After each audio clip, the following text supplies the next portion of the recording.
Hi YouTube, my name's Emma. Welcome back to my channel. Today I'm doing a video, it's digital art, and I created this for my husband for Valentine's Day.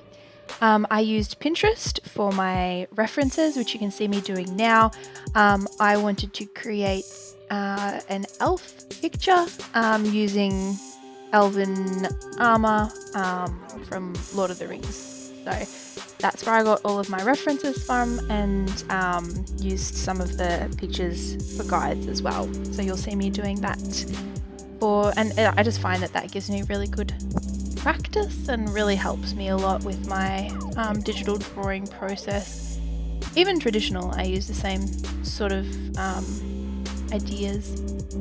So I start off with making everything transparent or half transparent so that I could sort of trace over the sections that I really like and want to use. And the border I got off Pinterest. I've just changed it up a little bit and yeah, done it by hand, and then to make them the same I just flipped it over. And then after I've done that, I go in and start sort of tracing around the elves or the people, and I really liked the pose and the shape of these characters, so I did it really simply because I didn't want to copy it exactly, and I wanted to give it different clothing and different hair and all that sort of thing. I just wanted the basic pose, and I really liked the way that the proportions looked in this picture, so that's what I took away from this piece. So once I've finished doing that outline, I then make sure that I remove it and change the transparency of that layer as well, so that I can draw over it and see which parts I'm adding on separately. And then I just sort of start going over and trying to make the armor. I go back to the image here so I can get the like the creases in the shirt, because I realized that there's like a piece of shirt under the armor that I wanted to add in there. And then I have Pinterest open on my other screen, and I'm just looking at a couple of different references of armor and capes and things like that. And so that's yeah, how I did that. I really like the way that the cape sort of goes across the screen in this image. And then I found a picture of a helmet that I really liked, or that my husband really likes, and I added that in there as well. And I was going to make it so that it was all on the page, but seeing as like the bottom of it also comes off the screen, I thought that having the helmet off the screen at the top as well wouldn't matter too much. And you can see I've changed the hair entirely, so I've tried to make it look more like my hair. And I had a picture of some really cool like women's elvish clothing that I then added on as well. And now I'm going in with line art, and I just made that sketch layer again more transparent so you can barely see it, and that I can go over it and do all of the line art. So that's what I'm doing now, making everything a little bit more polished, and I think this entire piece took me about 2 hours, maybe a little bit more, like searching for references and things like that, but around 2 hours. And I think that's pretty good. I was trying to keep it really like as simple as I possibly could, but still have enough detail to be interesting to look at. And you'll see a little bit later how I did the background. I was really happy with that. It kind of gave it a little bit more to look at than just the piece. It didn't look too flat, so that was really good. I haven't really been practicing my digital art a lot. I need to practice it a lot more, but I feel like every time I do it, I'm advancing, which is great. So obviously practice makes perfect. So I guess I just need to keep practicing. But I had a lot of fun doing this, and I was surprised at how quickly I was actually able to achieve a product that I liked in the end. Usually it takes me a lot longer to create something, and I don't know whether that's because I was using more references than usual, or I just had a clear image in my mind of what I wanted it to look like. That probably helped as well. But yeah. So I hope you all had a wonderful Valentine's Day, even though I'm a little bit late in saying it. I know that we had a good night. We just had takeaway because our dog had surgery. She was sick, so we wanted to stay at home with her. So it was a really nice, relaxed evening, and yeah, just chilled out. We watched a love movie.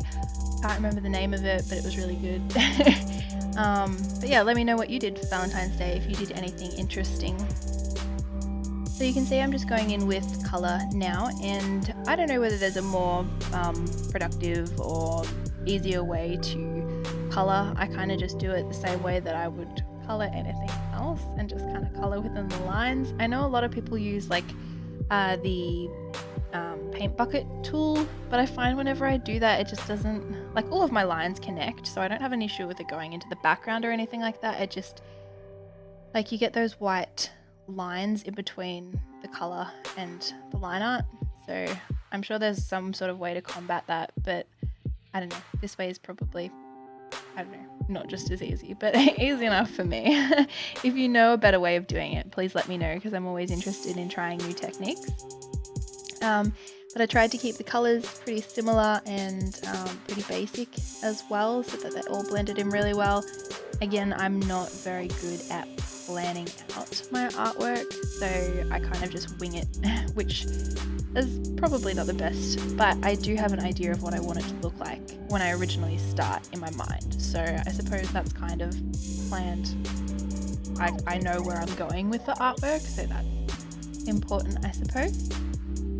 But yeah, I just continue blocking in all of the colors, and as I said earlier, I wanted to keep it like as simple as I could, so I just kept with very basic colors, and then you'll see shortly I just add a shading layer and then multiply it. So that's how I did the coloring.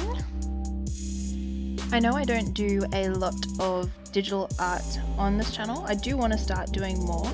I just feel like my traditional art is maybe more advanced, or I feel like I'm better at it. That's why I don't do a lot of digital art, but I know I can't get better at it without practicing. But I'd love to know if you would like to see more digital art on my channel, or see me practice my digital art more often, or if there's any topics that you want to hear me talk about.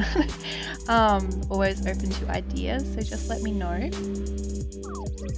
So you'll see once I finish colouring this section, I go in with the background, and I didn't want it to look too plain or boring or like block coloured, so I used the gradient paint tool, and I sort of just coloured the background like one colour, and then added another layer with a different gradient, and just sort of changed the transparency so that it was like a blue-purple colour. And then I still thought it just needed something else, so I found a picture off Google of clouds and added that into the background and lowered the transparency so that it kind of just created a texture. And now I'm going in with a very, very bright purple colour. I like using purple for my shading. I just think that it looks good. You'll see in a moment, once I've finished putting in all of my shading, I then change that layer to multiply. I'm still not 100% sure of how this works, but I've seen a fair few other people do it, and it works really well, whatever it does with shading, so I tend to use that when I'm doing digital art. So sorry I can't explain it to you, but yeah, so once I've finished adding in all the shading sections, I change it to multiply, and then I just change the transparency down to, I think it was about 20 or 30%, so that it just shades those areas. And I know that my shading is still not quite where it needs to be, but it's a lot better than it used to be, so I'm actually really, really happy with the way that the shading in this piece turned out. I definitely think that I am improving, so that's the main thing, right? I'm getting there. So yeah, that's pretty much everything that I do in this piece. You would have noticed at the beginning there was a border, so I do bring that back very, very shortly, and the way that it turned out, I was going to have the border on top of everything, but when I undid hid the border section. It was actually under everything, and I really liked the way that looked. So in the end, I ended up leaving the border behind, and you'll see what I mean when I'm saying that shortly. But yeah, I really like the way that this entire piece turned out. If you have any tips on what you think I could have done better or just made it easier for myself, I would love to hear from you. And you'll see in a moment I get some texture off Google. It's just like a paper texture, and I wasn't happy with the first one, so I ended up getting a second texture, and I just put that over the top to give it less of a flat feeling. I tried to make it look a little bit more paper-like, and I like the way that turned out, so I was happy that I added that in at the end. But yeah, that's pretty much everything that I have to say today. Thank you so much for watching, guys, and I hope you've enjoyed it. I will see you in the next video. Bye!